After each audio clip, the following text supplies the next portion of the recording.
आणि यानंतर पुढची एक ब्रेकिंग बातमी पाहूयात। रोहित पवारांना एक मोठा धक्का बसलेला आहे। एमसीएच्या निवडणुकीला स्थगिती मिळालेली आहे। मुंबई हायकोर्टानं हा निकाल दिलेला आहे, त्यामुळे उद्याची एजीएम ही देखील रद्द झालेली आहे।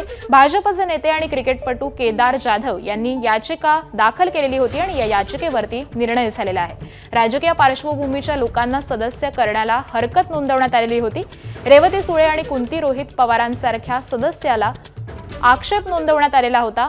तर पुण्याच्या एसपी कॉलेजने देखील या याचिकेला आव्हान दिलेलं होतं।